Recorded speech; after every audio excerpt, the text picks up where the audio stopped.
Okay, everybody, welcome to yet another NORA Friday afternoon webinar. Today we will talk about AI and healthcare. So we have guests from YITU Healthcare in China and from Huawei.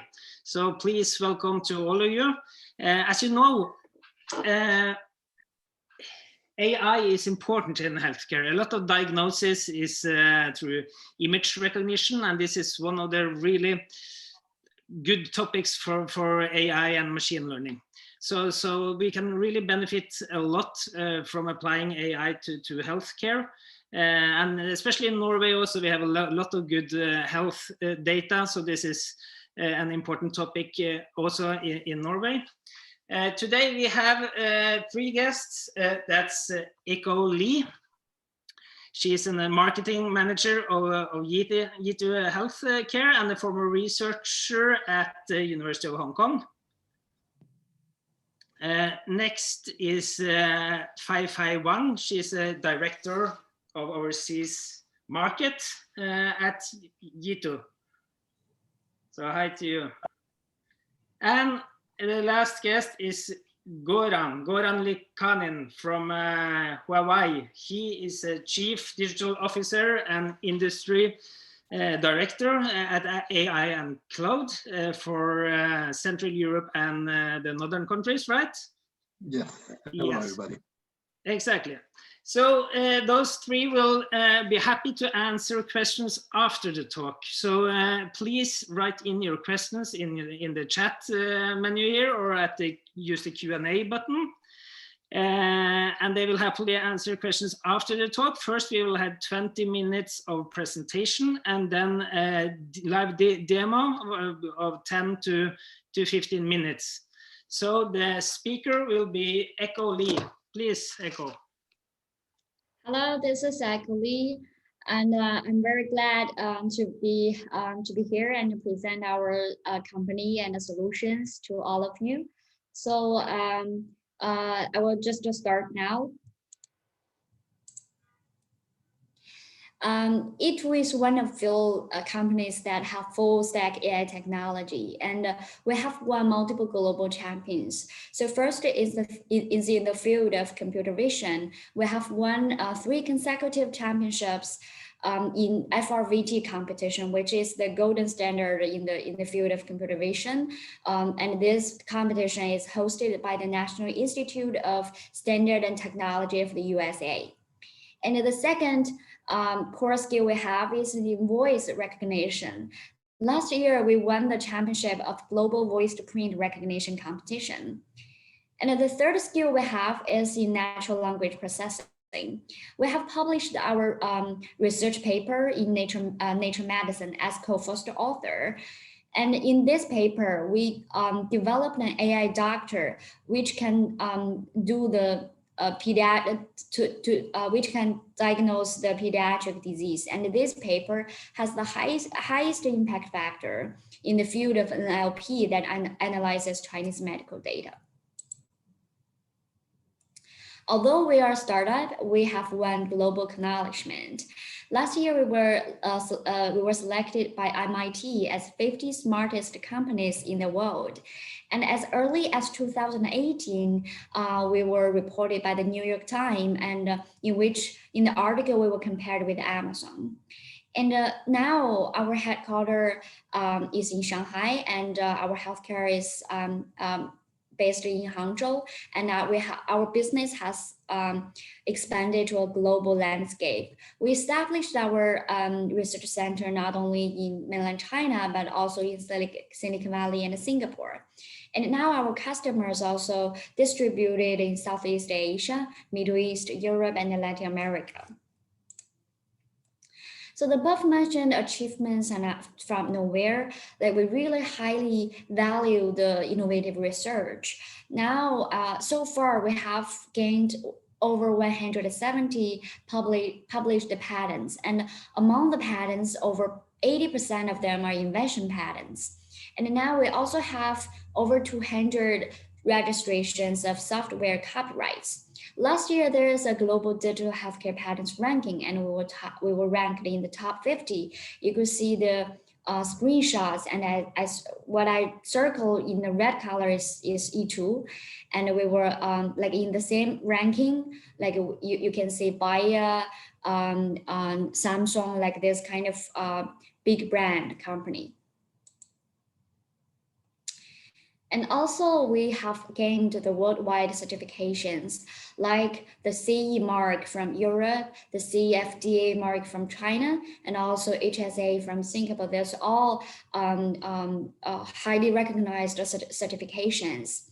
And also we highly value the data security. We are the first AI healthcare company in China that won the ISO IEC 27701 Privacy Information Management System certification. So next, I will introduce our 3 mature solutions, and to demonstrate how our solution could help the doctors to deal with different issues and to handle different contexts. So the first is our intelligent evaluation system of chest CT for COVID-19. And as we all know, like this COVID-19 is wiping the whole world, like in the second wave, the third wave. And back to this January and February, in China, the Wuhan, this city was suffering the most severe pandemic at that time, and the whole city was locked down. In the same day of the city was locked down, YITU Healthcare has established a special team. They started to develop the city-based AI diagnosis solution, which is proposed to help the frontline doctors to handle this emergency better. So now our solution has been launched in over 200 hospitals worldwide, and we have served over 200,000 suspected and confirmed patients. You can see from the map of China here, like in the right-hand side, all the provinces highlighted in yellow is where our solution helping the doctors. And also from the background pictures, you could see the doctors are using our solution, and actually it's the whole department are using that. And some background information back to this January, February in Wuhan, in Hubei province, there are over 1,000 patients on daily basis. Like they are lining up to do the CT scan. And without our solution, for the frontline doctors, it's very hard for them. It's even impossible for them to handle this large volume of data. So we kind of not only help them to handle this emergency, but also reduce the time for the patients to lining up and reduce the death rate. So next, let me introduce how our solution could be embedded to the frontline doctors' clinical workflow and help them to better cope with this situation. So as we all know, the common way to diagnose the COVID-19 patient is to use nucleic acid test. And when a patient is confirmed, at this point, doctors need to assess the severity of the patient's lung infection and assign a severity classification like mild, moderate, or critical. So the medical logic is that the doctors need to know the severity of the lung infection to decide who should receive more medical treatment, or like, for example, the ICU beds, because in both developing and developed countries, the ICU beds are very precious resources, and we need to, the doctors wants to better optimize the use of these medical resources. And with our solution, we could automatically generate a severity score, severity classification based on concrete quantitative evaluation of the lung. So this is the first step. And the second step is when a patient receives certain days of treatment and the doctor wants to know how the doctor wants to know whether this patient has recovered or actually the situation is becoming deteriorating. So at this point, our solution has a can help the doctors to monitor the patient's recovery process because we have a historical comparison function. As long as the patient take multiple CT scans, and our solution could automatically compare the patient's historical records with the current one and suggest the doctors the patient's recovery situation. So these are two steps where our solution could help the doctors a lot in not only optimize the use of medical resources, but also do the efficacy evaluation. So now let me summarize as a few highlights of our solution. The first is we provide accurate pneumonia screening. Both the sensitivity and the specificity is larger than 97%. And the second is we provide severity classification within a very short time. As you may know that when one patient take a CT scan, it may generate a few hundreds of CT images. And it takes a long time for the human doctors to review every image. But our solution could shorten the whole process to a few seconds, and at the same time to provide the cognitive evaluation and also the severity classification. The third is efficacy evaluation. As I just mentioned, we have historical comparison function, and we could help the doctors better evaluate the effect of the treatment. And the fourth one, the final one is research analysis. Like, because we provide a lot of statistics for the doctors, such as the density analysis, the proportion of the lesion, and other multidimensional data analysis. Like, we include all these figures. And if the doctor wants to look into a case in detail, or like in a later stage, the doctor want to do some further academic research, these are all very useful statistics.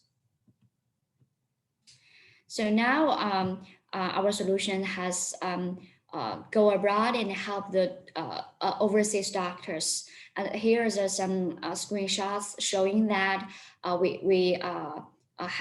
like in the screenshots, we were having the official conference with some hospitals in Europe, such as Poland and Italy, and also now our solution were also deployed in those countries. So next, let me spend a few minutes introducing another mature solution we have. This is intelligent 4D imaging system for chest CT, and this is designed for lung cancer screening.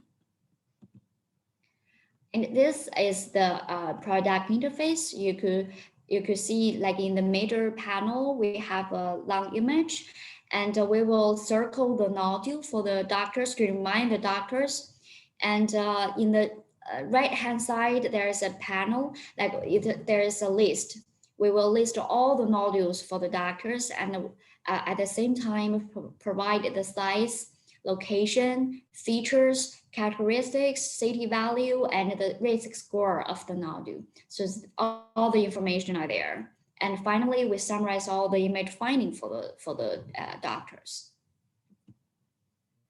So again, a few highlights about this lung cancer screening product.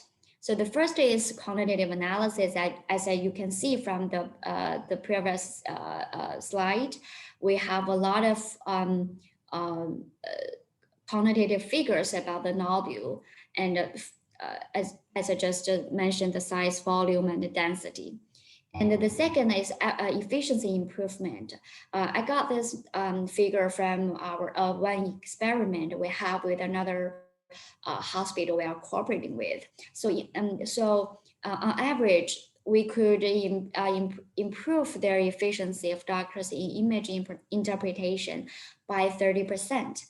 And also we saved their working hour, like for the whole department. We saved their 46 hours per day. And the third highlight is we could reduce misdiagnosis rate.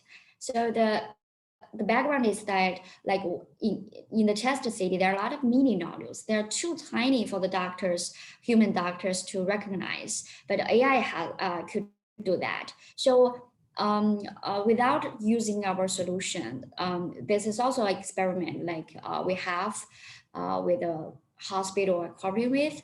So without using AI, our solution, the misdiagnosis rate is 37%, but after using our solution, it reduces to 4.2%. So this is a significant reduction. And the final is disease progression monitor. So still, for this solution, we also have historical comparison function. So for one nodule, which as long as the patient takes multiple, like over two CT scans, we could automatically match the same nodule and monitor whether this nodule is a fast progression one, and further suggest whether the nodule is benign or malignant. So this is what I mentioned is the we could provide the whole process monitoring. So first is we could after detecting the nodules and after analyzing the nodules, we could have a risk score and have the doctors to suggest whether this nodule is benign or malignant. And next step is we assist the doctors to give a TNM staging.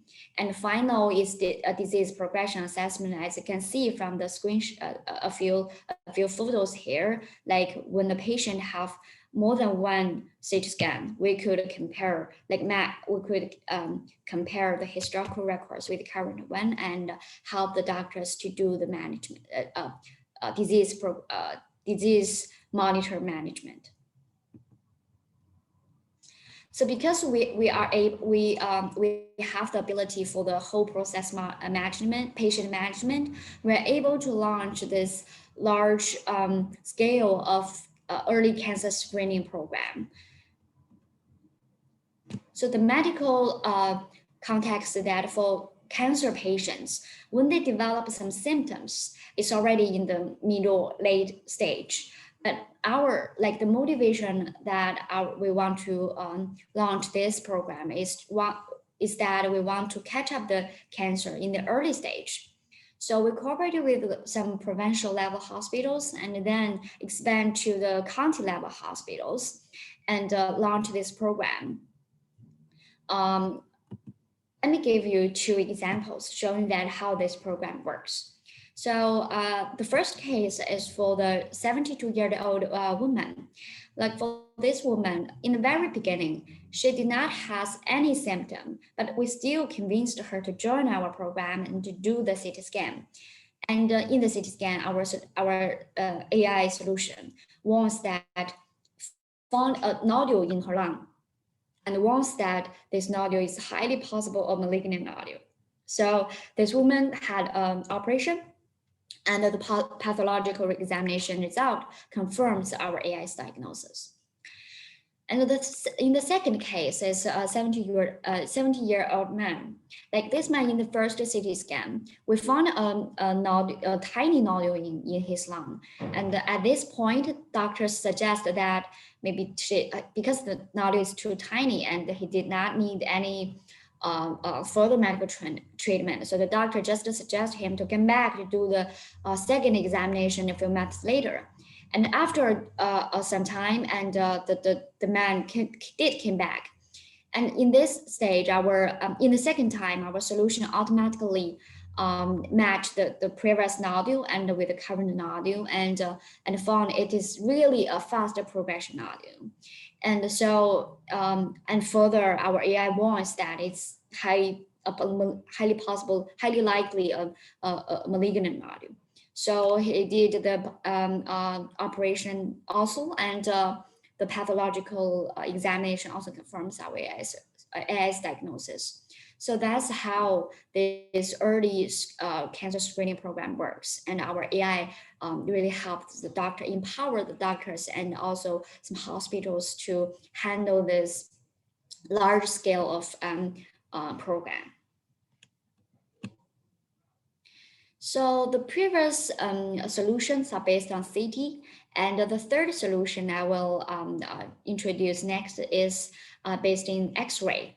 Is X-ray, and it's designed for children, and it's like we call it child growth, like system for child growth and development. It's actually to detect their bone age, to calculate the bone age. The medical scenario is like when a kid like develops some abnormal growth and development symptoms, such as apparently shorter than the peers. So the parents would take the kid to take the to the hospital and take the X-ray, and our solution could at this point help the doctors to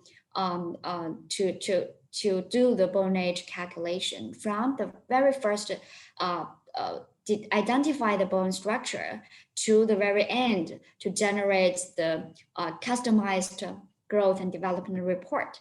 So we could shorten the whole process within 1 second.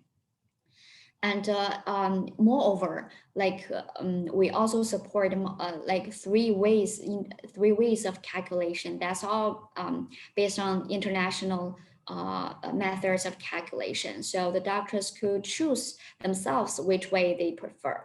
So now this solution has been applied in over 200 hospitals. And I'm very glad to say that like we have covered 9 of the top 10 pediatric hospitals in China.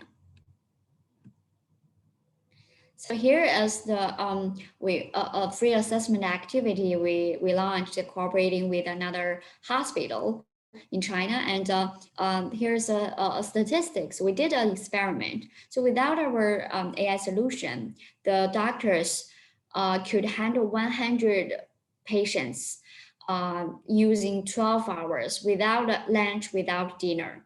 But after using our solution, they could handle 450 patients, like kids, within 3 hours. So we kind of improved the efficiency by 18 times. So now we have integrated the software and hardware and put it in a one-stop solution. And like you can see from the left corner, and we can move it to the community, to the school, and like just some context outside the hospital, and to provide more convenient medical services to a larger scale of case. So that's our the 3 solutions. I may stop here and start the demo part.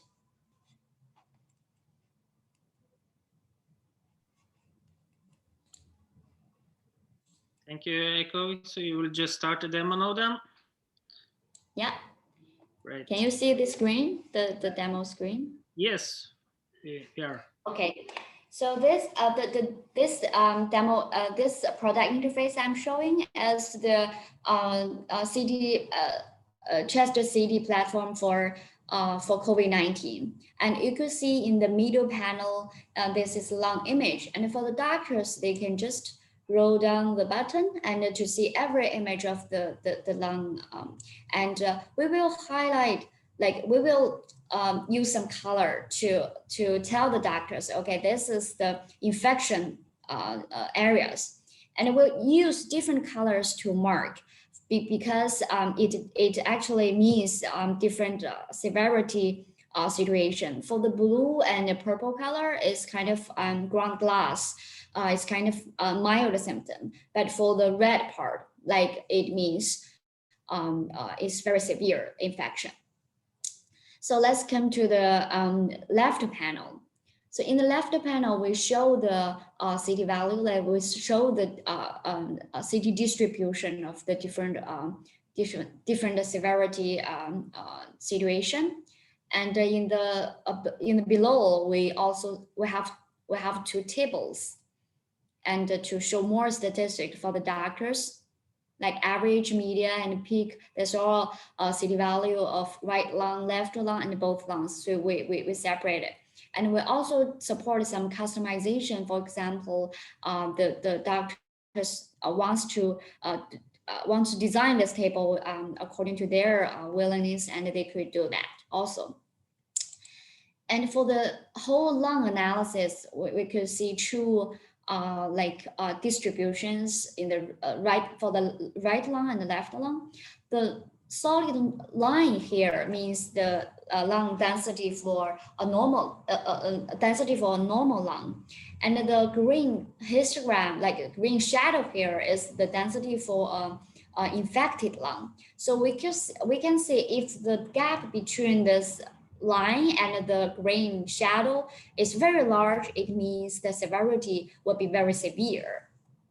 Also below this two distribution, we have some tables to show the different range of the city value here. And let's switch to the right panel. So in the right panel, we have an anatomical image of the lung. So we separate the lung into 5 lobes. So 3 in the right and 2 in the left. And we separate the lesion into consolidation and ground glass. So and then we calculate the different proportion of this ground glass and the consolidation based on different lobe. And finally, we summarize all the image finding here, and the doctors could just copy and paste. So this is basically the COVID-19 solution. And we also support the historical comparison function.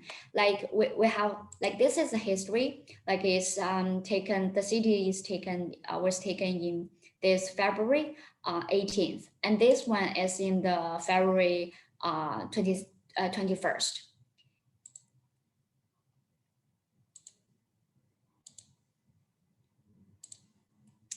And then we could just go down to see.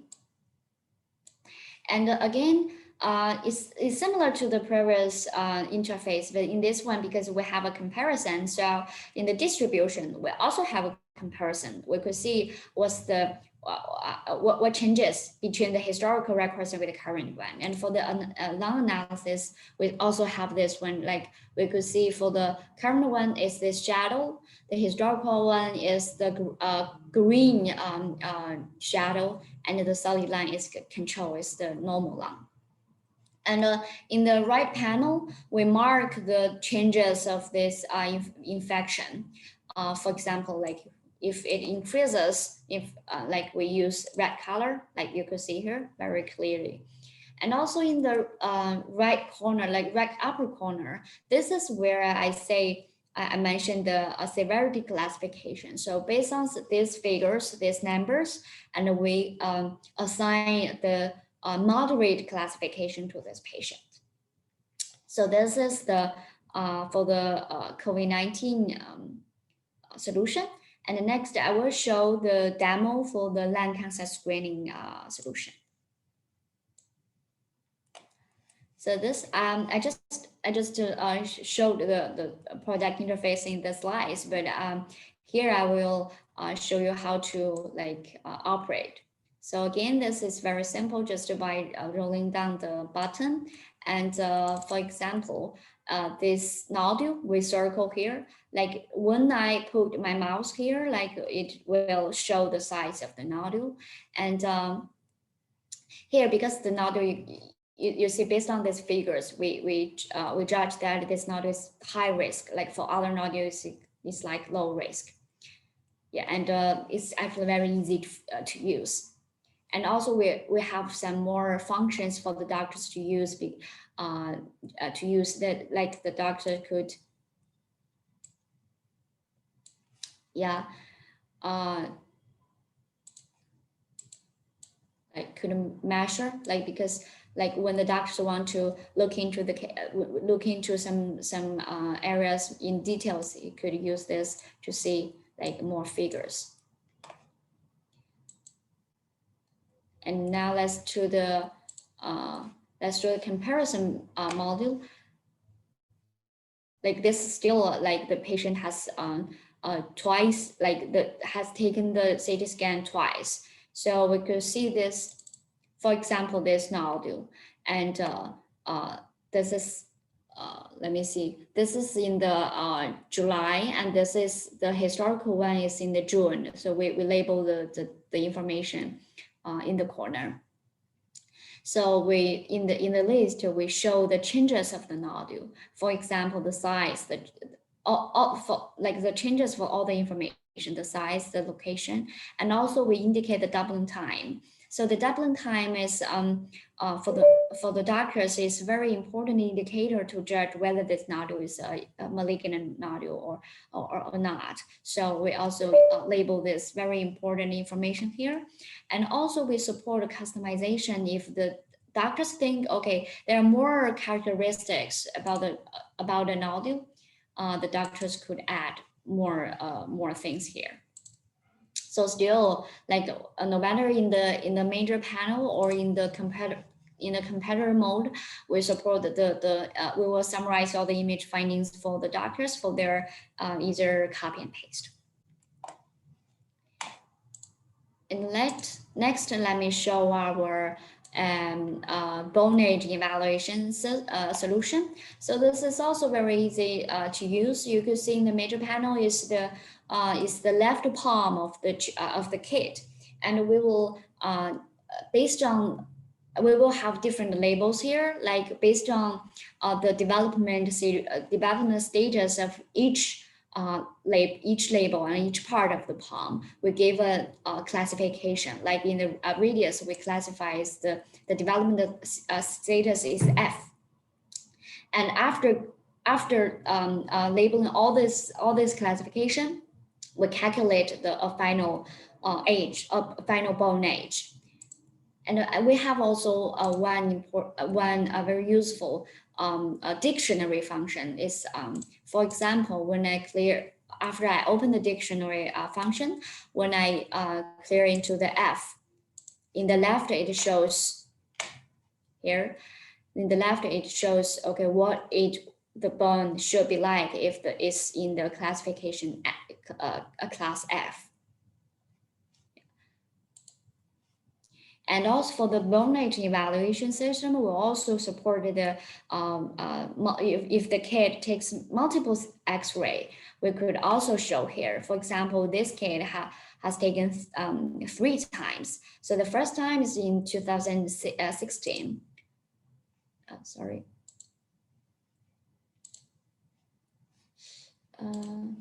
Wait a minute.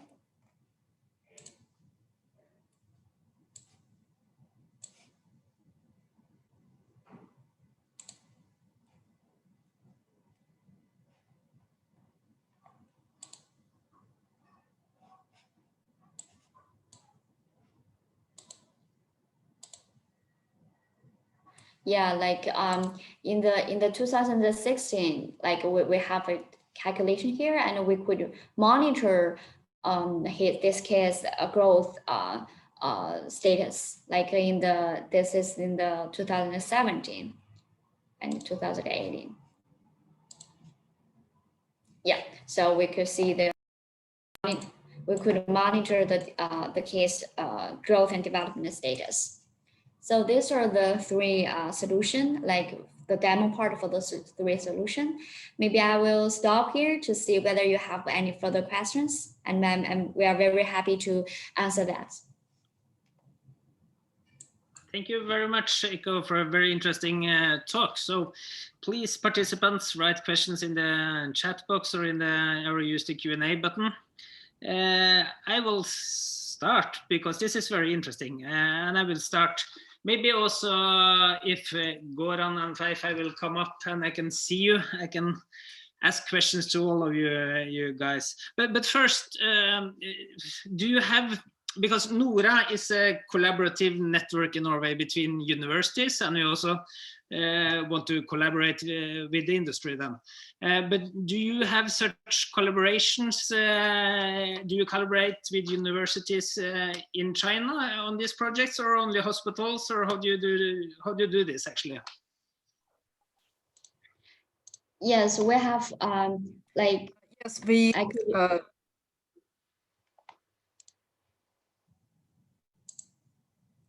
Sorry, Eiko first maybe. Okay. Wait a minute. I will share a slide for you. Like in the slide, we show we demonstrate the hospitals we have really in-depth cooperation with.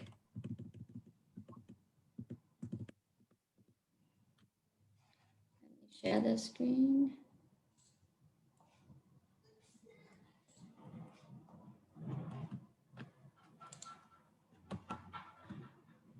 Like in the list, like for all the solution, we really in the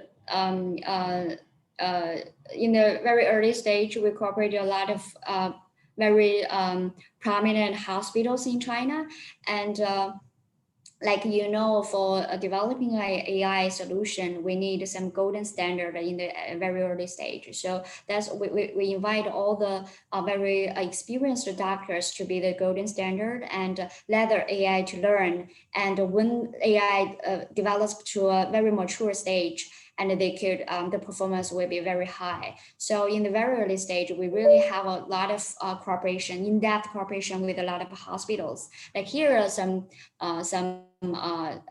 like in the left-hand side, you can see there are some hospitals in Hubei province, and this is just a few selected ones. That's also why we could, like in the COVID-19, like when the pandemic starts, we could really we could install our solution in their hospitals within a few days.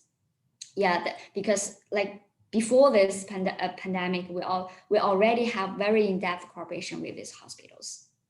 Exactly. So the collaboration is with the hospitals, and they also have the data then, I guess, that is used for training. And as you said, these are these annotated by experienced doctors then? So that's kind of the training set. Exactly. Yeah, right. We have some questions. I can start from Jon Becker. In the COVID-19 use case, which used multiple CT scans, have you looked into whether this technology will lead to increased usage of CT scans, which has the issue of radiation exposure and higher costs? Actually, I don't think our solution will increase the usage of the CT scans because I think whether to use the CT scanning is decided by their clinical symptom. If the doctor think the patient should do the CT scan, then they will do. And our system is only a tool, an assistant tool for the doctor to evaluate the result, but not because of our solution, the doctor will decide to do the CT scan. It is decided by the patient's clinical symptom and the situation. Yeah, exactly. I also noticed that, of course, for some of these tools, you have to go through a certification process, I guess, CE certification in Europe and a Chinese certification. So how do you actually do this, and how fast are these processes? And what do you do then? Do you lock the program then, or do you still continue the learning process in the AI program? Actually, for the lung cancer screening, is the most mature product in our company. And because we started the development of this solution 3 years ago, and actually at the first year, it indeed need to do some version upgrading. But after the first year, because based on the collaboration with the hospital, our product already be very mature. So for this product is very mature. And for the COVID-19 pneumonia solution, because the epidemic only occurred in early this year. But because China is I think the first one we invested on in developing this solution. So right now the solution is very ready and mature to support the doctors to do the diagnosis. But if there are more new, because the disease is evolving, if there is new situation comes, and we will keep upgrading the product. And for the other solution, because right now the bone age evaluation and the chest CT is our mature product, and we will continue to develop like mammography and other solutions, right? Exactly. And I was talking about collaborations. Maybe you don't have collaboration directly with universities, but you have a collaboration with Huawei, obviously. And do you train on the Huawei clouds, or do you have this in-house or in hospitals, or how is that actually for you? Our collaboration with Huawei, right? Yeah, and how you so I'm asking then, how do you use their equipment? Is everything stored at the hospitals, or do you use cloud services, or how is that going? Yeah, actually we very appreciate Huawei's support because Huawei is a very huge company and have a very channels in different countries. So thanks, firstly, thanks for Huawei's introduction to NORA. Our collaboration model is Huawei to provide the hardware and the channel, and YITU to provide the software and the solution. So there is a perfectly combination, and we have a very flexible deployment method. Like we can deploy our software and the physical server in the hospital, or if there is a data center, we can also install our system in the data center and connect to different small clinics that we call SaaS model. So it depends on the hospital or customer's requirement. And when it comes to maybe patient bias, or if you want to deploy this to the rest of the world, how well does that work when it's only trained on the Chinese populations? For example, for the child growth programs that you mentioned, is that directly deployable in Europe, for example, with other ethnicities? Firstly, about the chest CT platform, including the COVID-19 pneumonia and the lung cancer screening solution. Actually, if you know that the image analysis, there is no racial difference to reflect on the imaging diagnosis. Like, firstly, our training data not only include the Chinese people, we also have some Mongolian population, but actually there is no racial difference between the different population in the image, image results. Like if the Chinese people, their nodule looks like that, and actually for the European people, their nodule, their characteristic of the nodule is similar. And there are some articles already prove that there is no difference between the different population to reflect on the image area, right? Okay. And just to complement, like our solution has been already deployed in Poland and Italy, and like from the doctor's feedback, the performance is quite good. So it's very similar to what the doctors from Chinese, like the doctor's feedback is from China. So it works well, like pretty well now. Yeah, that's quite impressive. So if I understand it correctly, you don't need further training, for example, in Italy on their population. Most tools just work directly. Right. Exactly. And Goran, to you, Huawei, are you involved in many projects within healthcare around the world?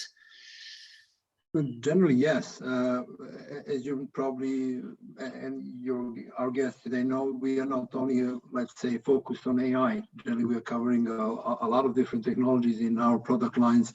So with, apart from AI, of course, a lot of 5G examples were implemented during the COVID-19.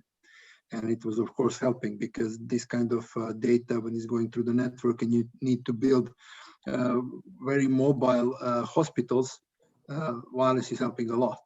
So generally, we are doing with YITU a huge amount of work now in our region. We're covering 28 countries.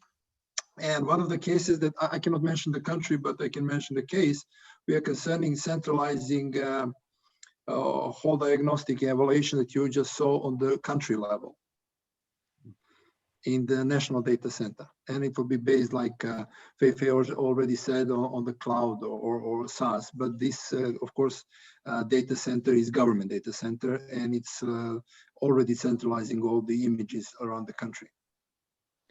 Exactly. So the future then, where do we go? I mean, these techniques are quite new, although we have had similar machine learning for years. It's just like the last 2-3 years that you really have seen an explosion in the field.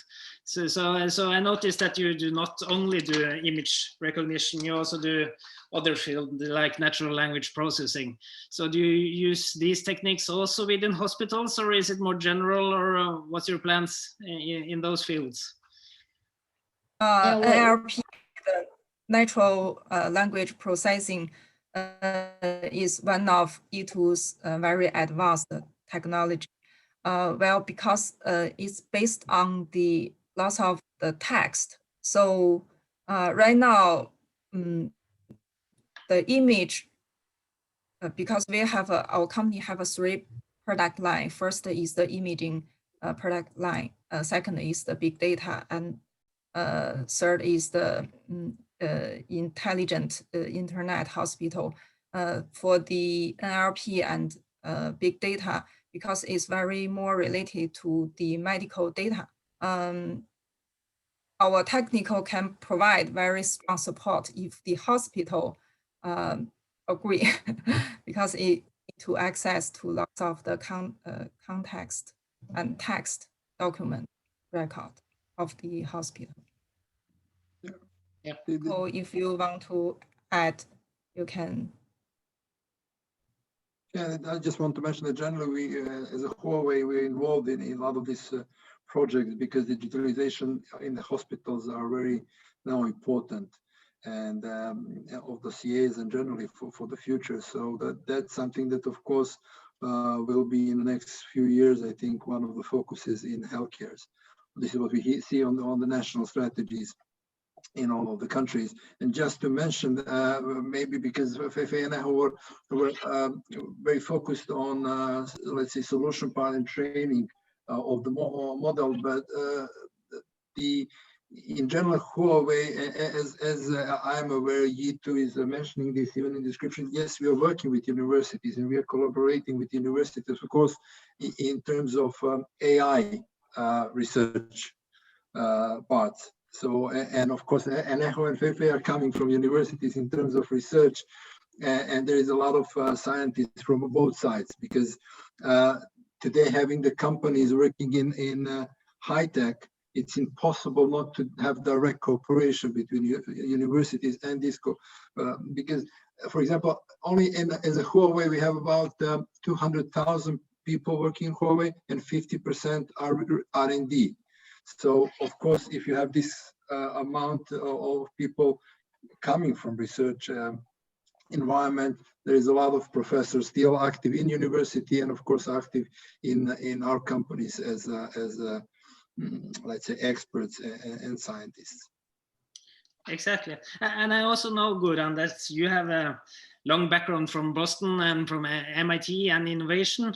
So how, I mean, the MIT model is quite famous for innovation and for the 3-part collaboration between universities and the industry and the government. So how important is this, you think, when it comes to AI in medicine especially? No, honestly, I think it's crucial. It's not only my opinion. In generally, what I was experiencing for the years, and what I was very surprised, honestly, during my let's say engagement on MIT, I had like 1 week discussions and lectures how today China is doing innovations. In that time, I was already working with Huawei, and I was having totally different view on let's say, how our company is functioning. And only after some, let's say, feedback, generally, and more knowledge about innovation strategy, I understood that how more or less flexible we are.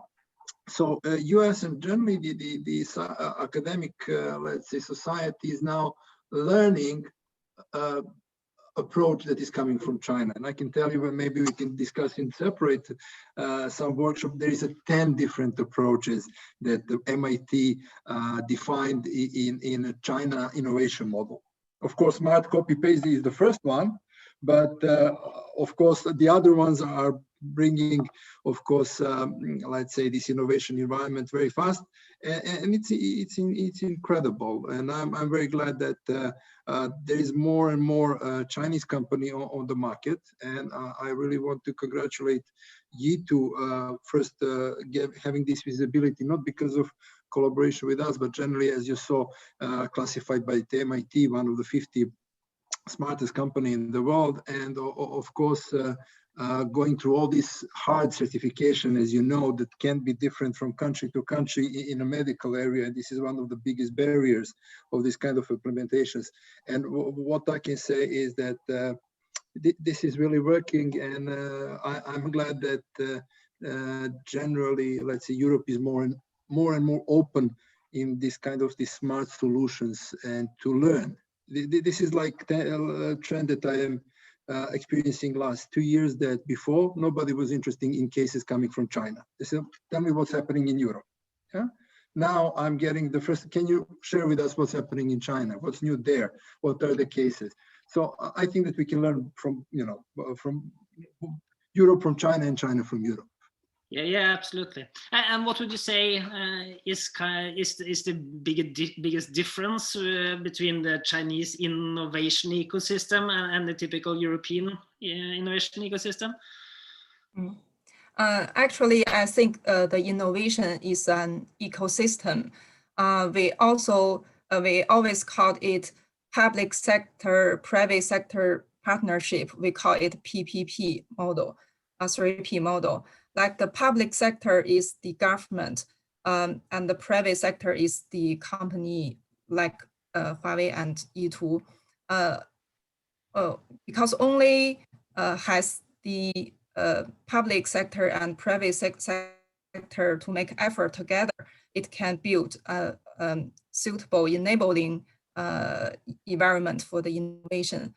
China, honestly, the Chinese government right now provide very supportive policy to the AI innovation, something like that. So I think from the FDA, Food and Drug Administration, like if the registration very fast and the hospital can accept this new technology very fast, and lots of the hospital and research institute to do some jointly research program together. So I think the whole AI industry have a very good progress in these recent years. And if I understand you correctly, this is quite a lot because of the Chinese government, that they are proactive and supporting the industry. Right. Exactly. Yes. Can I give a comment on this, because it's a very interesting topic, and I want to give you some view from this side. Generally, when China made the strategy to become one of the most advanced, let's say, countries in terms of AI in a period of 10 years, after that, the whole administration just asked what we need to provide from the legacy side and from procedural side so this can work. And this is very important. Yeah, because then without this kind of support that Feifei mentioned, it's very hard to move forward. And this is one of the secrets, of course, of this, why so fast China is developing in terms of, for example, AI. Because really this wind in the back is really powerful in terms of, okay, what do you need to achieve this result? And this is done really on the level of the country. And this is very important, because if you have barriers in terms of legislation, ethics, and all these things, then you just, you're very slowing down in your development, even that if you have perfect cases and everything on place. And typically in Europe, you now see, and also US and all over, you see more and more, not only this traditional three-part collaboration between government and the industry and universities and research, but also more and more you see typical the innovation part of it. I mean, typically in Europe or in Norway, incubators that help startup companies and so on, they go into this cycle. Do you have the same similar system in China? Do you have specific tools for bringing up startup companies and good ideas? Yes, in recent years, more and more AI company joined this industry. I think if an industry want to grow very fast, and it needs lots of company to join in this area, even though maybe like right now 1,000 company to do the same thing, maybe after several years only 200 company left, and that only 200 companies still can working in this area, and 800 company left. But all of this company indeed make effort to move forward this area, this industry, and maybe they have some lesson learned and made their contribution to this industry's progress, right, development. Yeah, there is indeed some big company, small company working on this area, but the technology and the the skill set is different. And because the Chinese, I think the advantage of Chinese AI company is we have a very huge data base, because firstly, the government is supportive, and secondly, the hospital want to make some advanced research programs. So we can jointly together, and we have a huge data base to do the product development and the research program. Exactly. Yeah, unfortunately, we are approaching 3 o'clock now. So the seminar, unfortunately, is by then over. But I think this was a really nice presentation and also an extremely interesting discussion afterwards. So I'm sure we have much to learn from each other. And I will just say thank you to all of you, Eko, Feifei, and Goran. Thank you for joining the NORA webinar, and thank you for a great presentation.